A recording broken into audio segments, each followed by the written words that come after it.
City, going to him 7 seconds early, which is both a gift and a sign of fraternal affection. You Sean caught me in my Hannity. Marco Rubio moment.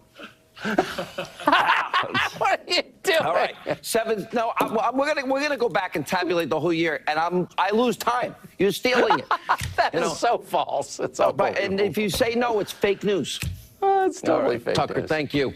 See you, All right, man. welcome to Hannity. A lot breaking tonight. Anonymous saboteur within the Trump administration trashing the president, a cowardly, gutless act, going after his agenda. We're going to get into all of this. It was published, of course, by the liberal, failing New York Times from a person claiming to be a senior employee in the executive branch. That could be hundreds of people.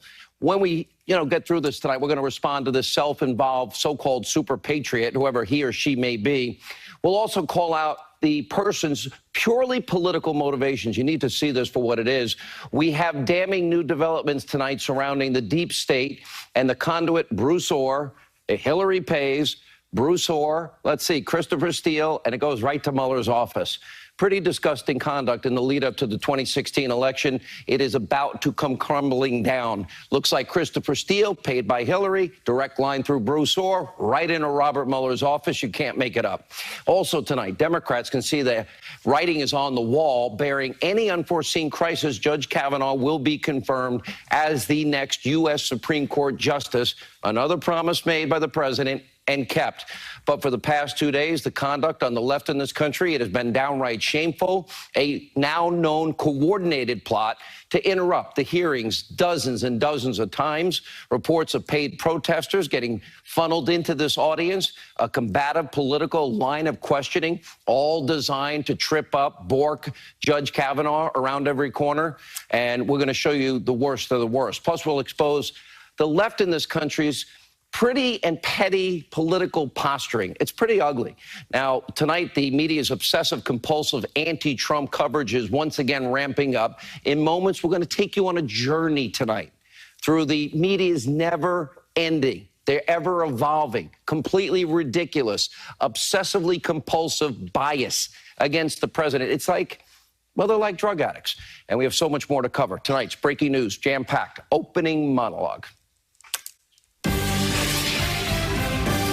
All right, once again, the disgusting underbelly of the Washington, D.C. swamp and sewer and deep state is being exposed. This is a good thing. Now, as we speak, we have unelected bureaucrats all over our nation's capital. They have been and continue to work actively to undermine your 2016 vote. They all think they know better than you, the American people. They think they know better than President Trump. And tonight, one such bureaucrat hiding behind, of course, the veil of anonymity, almost everything is anonymous, bashing this president in a New York Times irresponsible op-ed, writing, quote, "I work for President Trump, but like-minded colleagues and I have vowed to thwart parts of his agenda and his worst inclinations." And it gets worse from there. We're going to spare you all the sanctimonious details, but here's how the president reacted earlier today. Take a look. We have somebody in what I call the failing New York Times that's talking about he's part of the resistance within the Trump administration. This is what we have to deal with. And, the dishonest media, because you people deal with it as well as I do.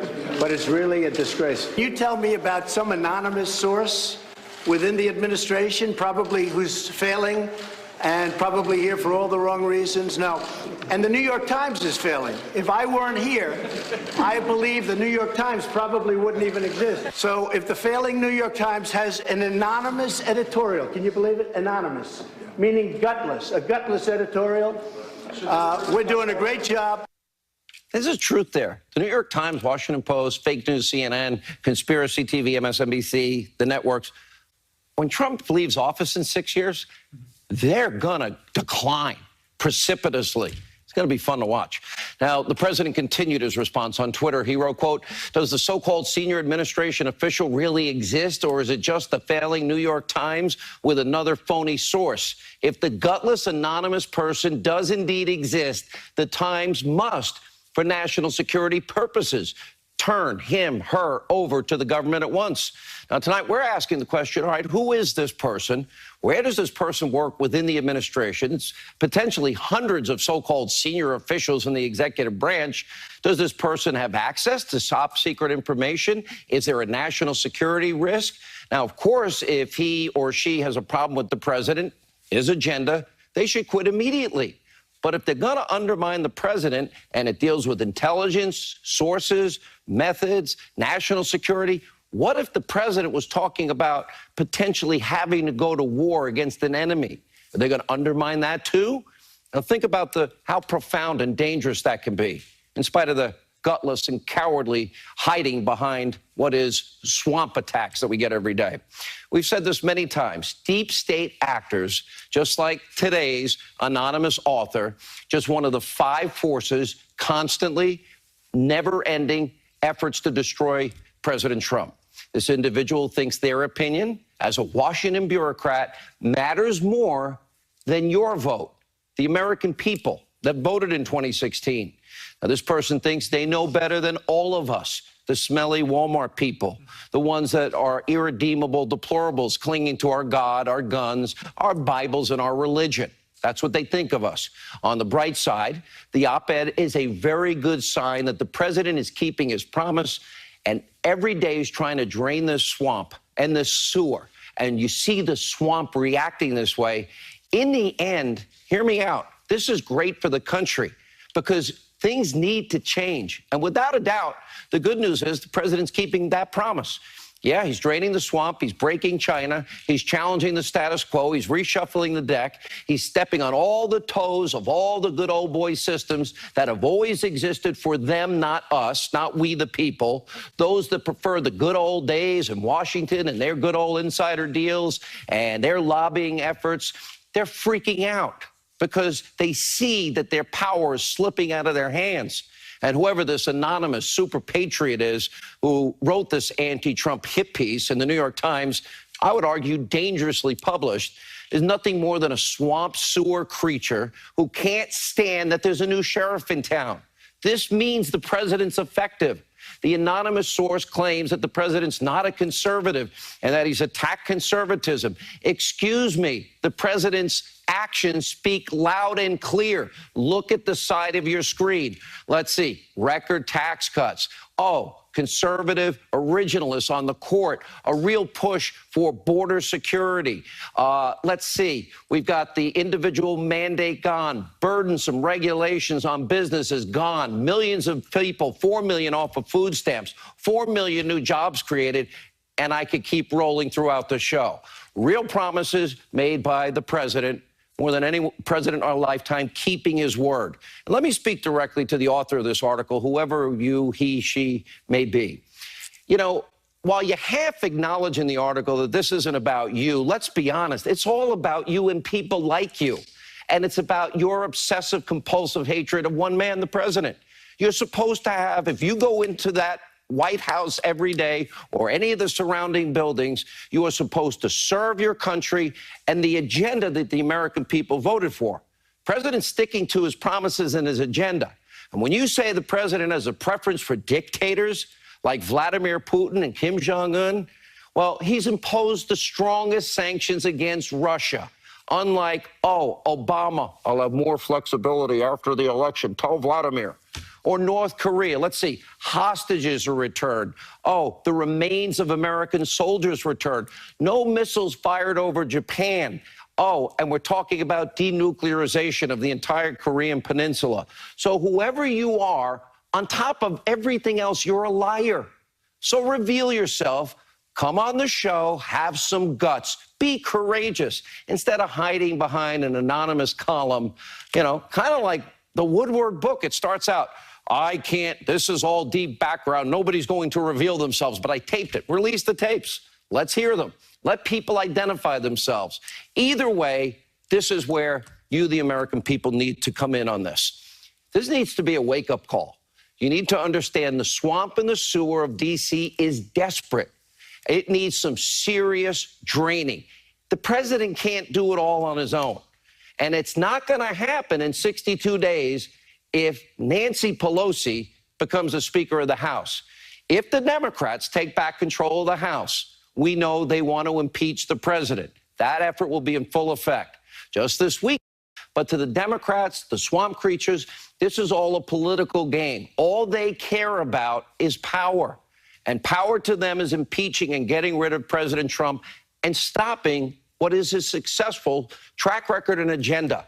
And you got, of course, their best allies, the mainstream media. They are the propaganda wing of all things Democrat. They're acting as the devout extension of the Democratic Party.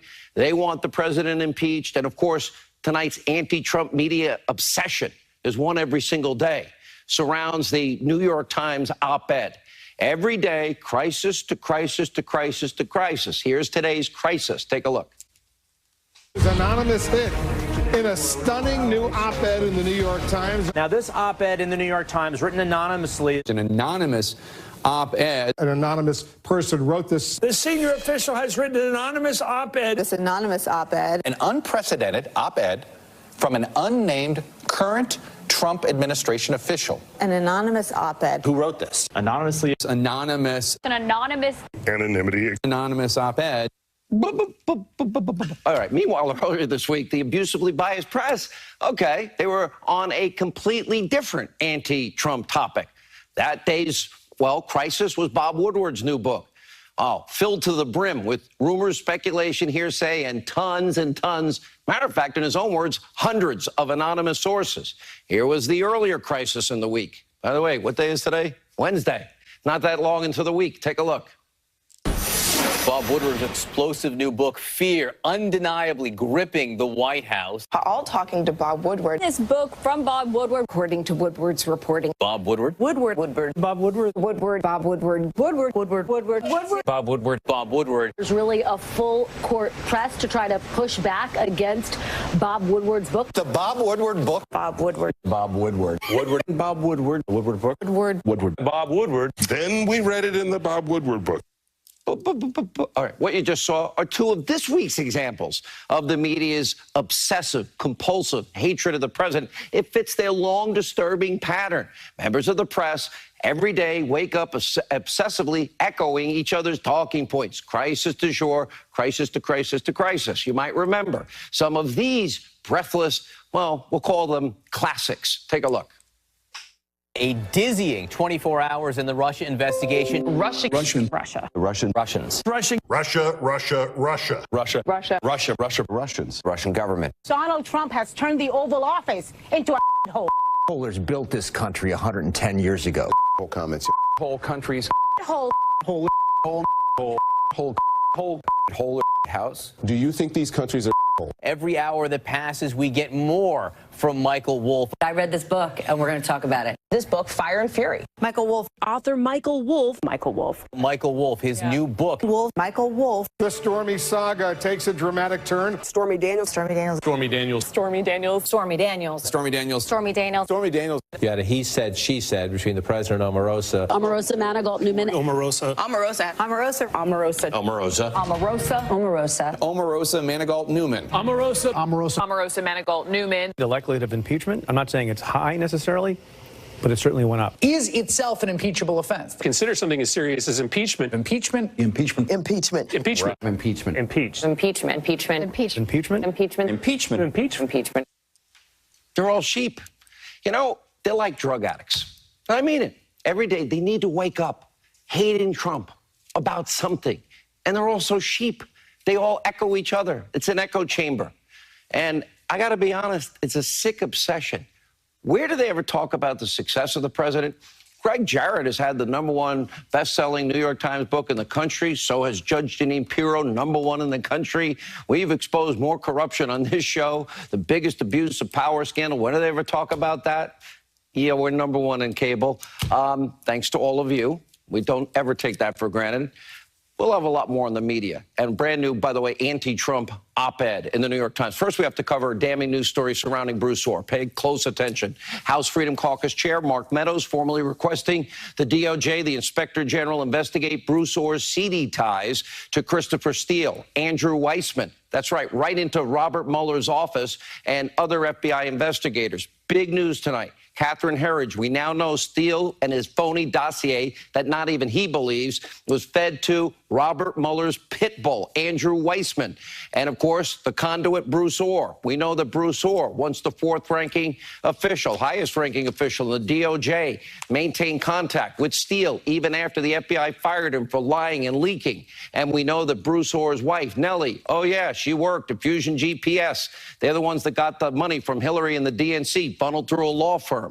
And that Orr literally formally failed to disclose any of this. And meanwhile, according to a breaking report from Judicial Watch tonight, it appears that corrupt, fired FBI agent, Trump hater Peter Strzok actually authored the first draft of the FBI's letter to Congress about the Clinton emails found on Anthony Weiner's laptop, which proves his critical role in, yes, Hillary's exoneration without investigation.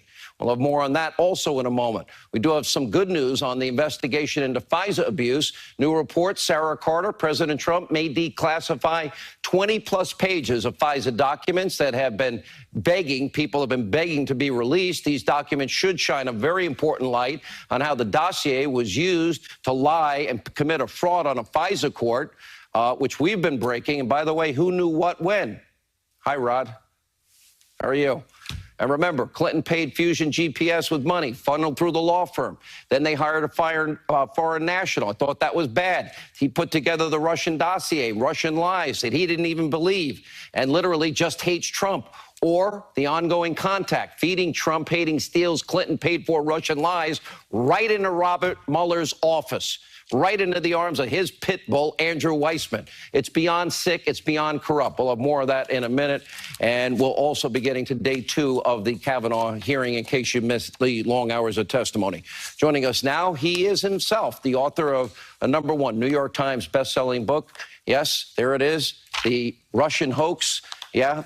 Greg Jarrett, congratulations. The illicit scheme to clear Hillary Clinton and frame Donald Trump. Joe DeGeneva is with us. Sarah Carter, investigative reporter, is with us. Good to see you all. Sarah, let's start with the news.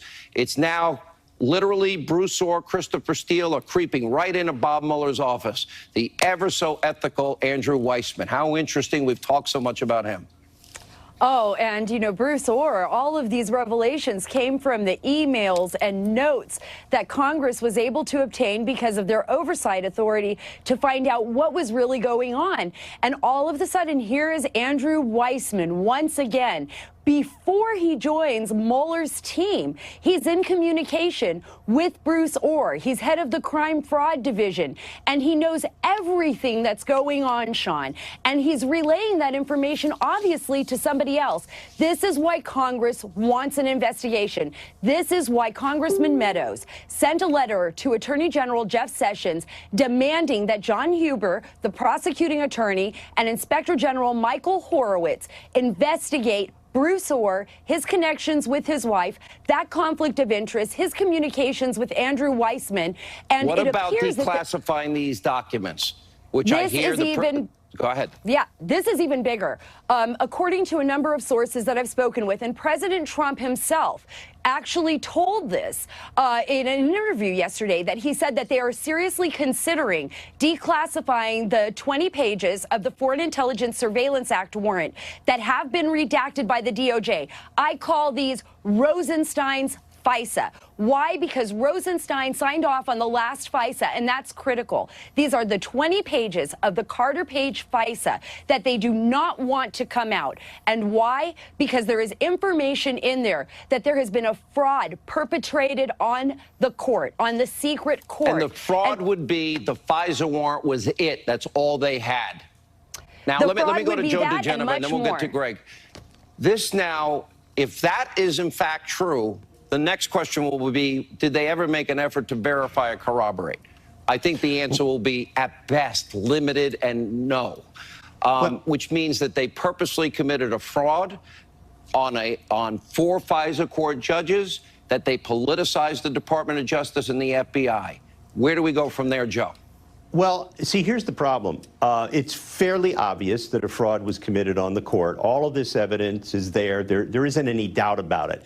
So the question is, why isn't Huber conducting a grand jury on this? He was supposed to be looking at this in Uranium One. Well, in Uranium One, he didn't even interview Doug Campbell, who is our client, Victoria's client. The bottom line here is we cannot trust the department under Rosenstein, who, by the way, no longer he's got a big problem with FISA personally, and that's under investigation. He signed the last one. Yeah, but it's worse than that. He's now under investigation, and he can't do FISAs anymore. The bottom line is this: Rosenstein. Joe, he's under investigation. Rosenstein is under investigation for things that involve the FISA warrants. And here's the key thing. Sessions is out of all of this. He can't do anything. So where are we in the department? We have a mess of such proportions that there is nothing that can be done about it. I do not trust at this point that the Inspector General, who has no subpoena authority, is going to be able to get to the bottom of this. He is, in fact, right now investigating Rod Rosenstein's role in the FISA warrant process. So Rosenstein can't have anything to do with the FISA process You know that anymore. Joe, I had not confirmed that myself. Sarah, have you? No, I have not confirmed that. I have heard that. Joe? Bottom line is, we all talk to people, and that's what I know, and I'm happy to say it. It's a tragedy for where the department is. The department is in very bad shape right now. It is in free fall. Sessions is completely disengaged from this. It is a travesty of immense proportions. Wow. And here's what we have to do.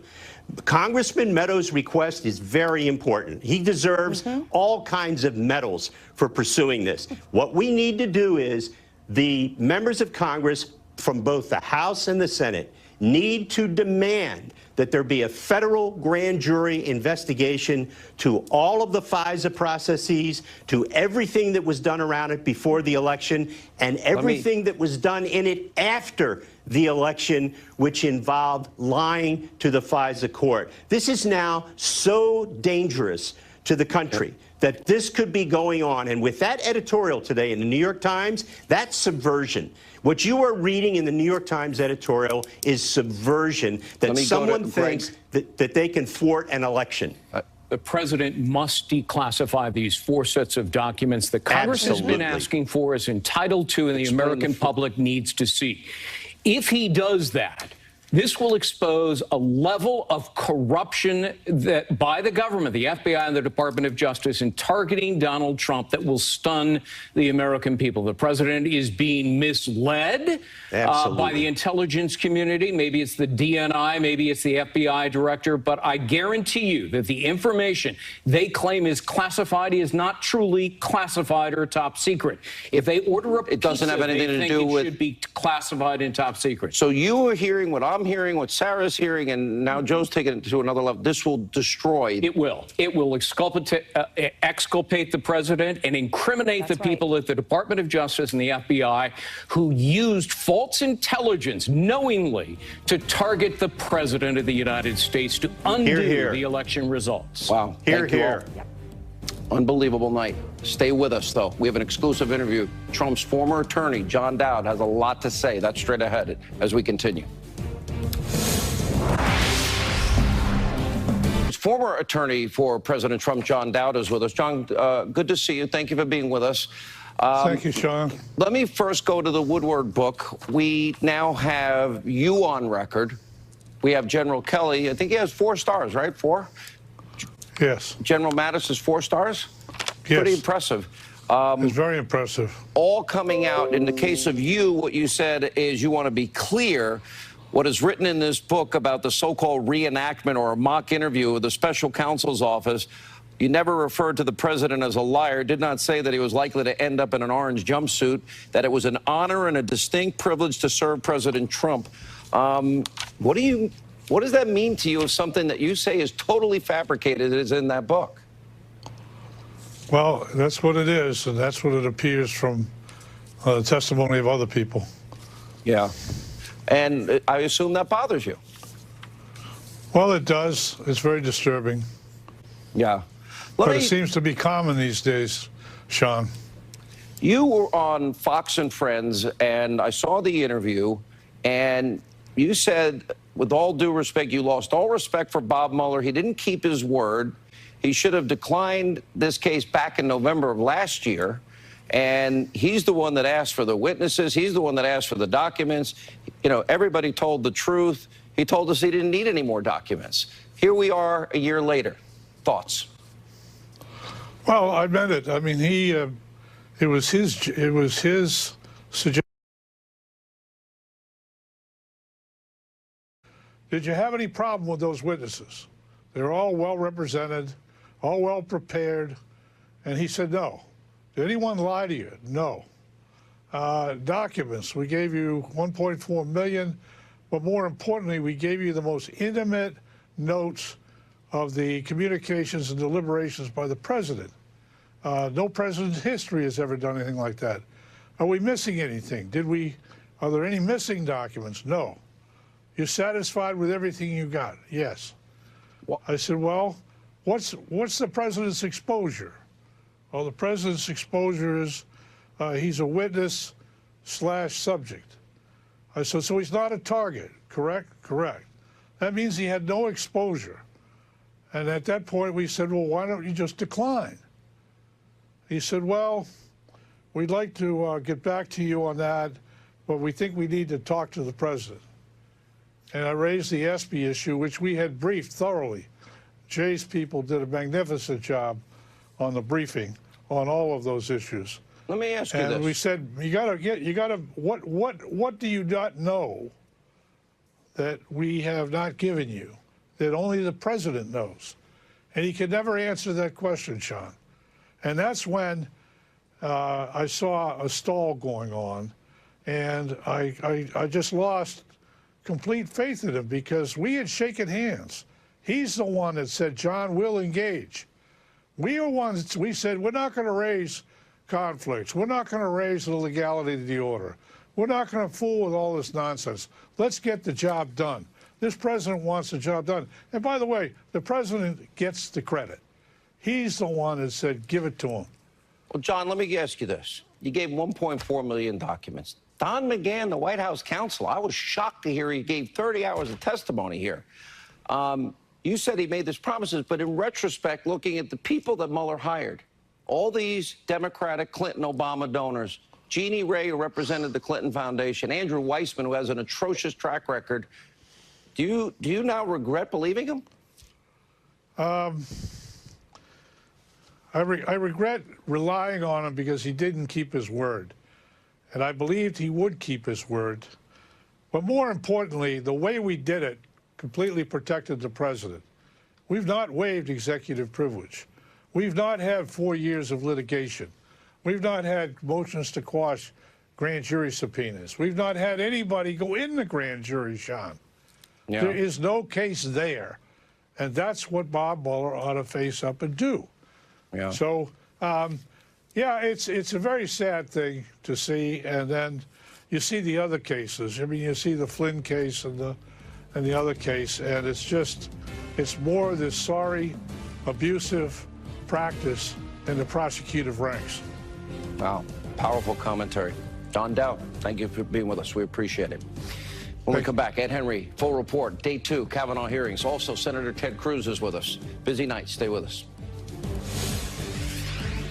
The second day of Judge Brett Kavanaugh's Supreme Court nomination and confirmation hearing.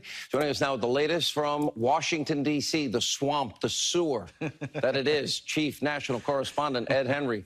How is it in the smelly sewer tonight? Well, it's a little bit humid here tonight, Sean. I can tell you, though, things are a little bit better for Brett Kavanaugh. The president edging closer to a major victory tonight, as the judge has largely been sailing through his second day of confirmation hearings to be the second justice the president will get on the high court. The proceedings were repeatedly interrupted again by protesters, apparently paid to disrupt. People waiting online to sit in on the hearings are saying they have seen others get paid cash to wait online and then cause trouble. But largely, that has been just noise. It's done nothing to stop Kavanaugh. So now Senate Democratic leader Chuck Schumer is under fire. 13 liberal groups today signed a letter castigating him for not getting more Democrats to publicly oppose Kavanaugh. The president today lashed out at all of that, wishing Kavanaugh well, saying he's doing a great job, and saying the Democrats' approach can be summed up in one word: resist. And the president also slammed the New York Times for taking this rare step of publishing an anonymous op-ed from someone claiming to be a senior Trump administration official,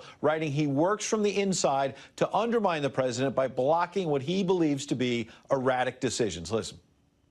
If the failing New York Times has an anonymous editorial, can you believe it? Anonymous, meaning gutless, a gutless editorial. We're doing a great job. The poll numbers are through the roof. Our poll numbers are great. And guess what? Nobody is going to come close to beating me in 2020 because of what we've done. The president went on to charge this as treason. He's on Twitter saying the Times should turn this government official over to the government. The fact is the president and his aides are furious not just about this basic leak, but also that Bob Woodward book, and they're fighting back tonight, Sean. All right, Ed Henry in Washington, thank you. Here with more reaction to today's hearing, Texas Senator Ted Cruz. Senator, good to see you. What we've learned is this was all planned, all orchestrated. They had a big call Labor Day. First, they thought about walking out. Then they said, we'll do this.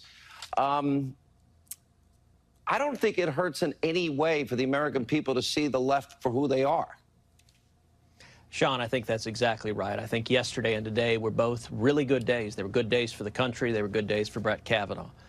In 2 days of hearings on the Judiciary Committee, the Democrats have not laid a single glove on Brett Kavanaugh. There's been a lot of screaming. There's been a lot of protesting. There's been a lot of anger. And it's really the reflection of the incredible rage and fury we're seeing on the far left. And you're right. By all appearances, these protests are closely coordinated with the Democratic senators. Indeed, yesterday, Senator John Kennedy asked about this conference call between Democratic senators and the protests to disrupt the hearings. And Dick Durbin, the Democrat from Illinois, he jumped in and said, yep, we had a conference call. And he didn't dispute that it was a coordinated effort. You know, yesterday, 70 people were arrested. But at the end of the day, the rage, the anger they're having, they haven't been able to give even a single argument that is going to derail this nomination. No Democrat has disputed that Brett Kavanaugh is qualified to serve on the Supreme Court. And they're just really expressing the rage of the far left to Donald Trump. They're mad that Trump won in 2016 and Hillary Clinton lost. And I think come October, we're going to see Judge Kavanaugh become Justice Kavanaugh. And that's a great victory for every one of us who cares about the Constitution and the Bill of Rights and our fundamental liberties. You know, I'm reading the Washington Post tonight as a result of this anonymous, frankly gutless, disloyal New York Times piece. But they're actually talking about the sleeper cells have awoken of the resistance. And I'm thinking there's something extraordinarily dangerous if unelected swamp creatures think that they have the authority to undermine the president from within. What if the president's talking about national security? What if he's talking about maybe going to war? What if he's talking about intelligence, sources, methods? While the media is celebrating tonight, I'm thinking there's a great danger that exists. Well, look, at one level, this is nothing new. With every Republican administration, there are Democrats that are burrowed within the administration that have fought against good and positive policy for the country. At another level, it has been much, much worse under the Trump administration. We've seen the deep state. We've seen Democrats coming out of the Obama administration deeply politicized who are fighting the president on every front. You know, in many ways, it's remarkable the victories we've seen. We've seen an historic tax cut, the biggest tax cut in a generation. We've seen regulatory reform, job-killing regulations pulled back. We've seen the Obamacare individual mandate repealed. As you know, I led the fight to make that happen in the Senate. Nobody thought we'd get it done. We got it done. And we've seen on judges an enormous victory, not only Neil Gorsuch, but we're getting ready to have Brett Kavanaugh, and we've got principled constitutionalists up and down the federal bench. There are people throughout the administration burrowed in that are fighting against all of that. But the American people are seeing the results of these victories. We're seeing it in incredible job growth and economic growth. It's interesting because you had a tough primary with the president. And really, you have emerged as one of the strongest allies in advancing every part of what I would argue is his conservative agenda. And the president says it. I think he's doing a big arena, maybe the biggest in Texas, I read, for you. Tell us about how that relationship has evolved and how I know for a fact how much he's relying on you in the Senate. Yeah. Well, the president and I have worked hand in hand since the day he was elected. We obviously had a vigorous primary in 2016. It was hard fought, but the primary is over. And as you know, the week after the general election in 2016, I got on a plane, I flew to New York City, and I spent 4.5 hours with the president and his senior team. I said, Mr. President, this is an historic opportunity. It is rare to have control of the White House and both houses of Congress. We can't blow it. And I think the 4 big domestic priorities were tax cuts, regulatory reform, Obamacare, and judges. And I told him that day, I said, I want to do everything humanly possible to lead the fight in the Senate, to deliver on our promises. And I got to say, the level we're doing it is enormous. And let me just finally say to your viewers, go to tedcruz.org, tedcruz.org, tedcruz.org. We got a big fight in the Senate. We're being outraised 2-1. We need your help. Well, Senator, I know you've been a strong conservative, a strict constitutionalist all throughout your career. In spite of what the media is praying for, I know the people of Texas appreciate what you're doing there. Thank you so much for being with us. Thank you, Sean. Take care. All right, we got to take a break. We'll come back. Dr. Gorka, Gina Loudon, new book, as Hannity continues. Straight ahead. Did you have any problem with those witnesses? They're all well represented, all well prepared. And he said no. Did anyone lie to you? No. Documents, we gave you 1.4 million, but more importantly, we gave you the most intimate notes of the communications and deliberations by the president. No president in history has ever done anything like that. Are we missing anything? Are there any missing documents? No. You're satisfied with everything you got? Yes. I said, well, what's the president's exposure? Well, the president's exposure is he's a witness / subject. I said, so he's not a target, correct? Correct. That means he had no exposure. And at that point, we said, well, why don't you just decline? He said, well, we'd like to get back to you on that, but we think we need to talk to the president. And I raised the ESPY issue, which we had briefed thoroughly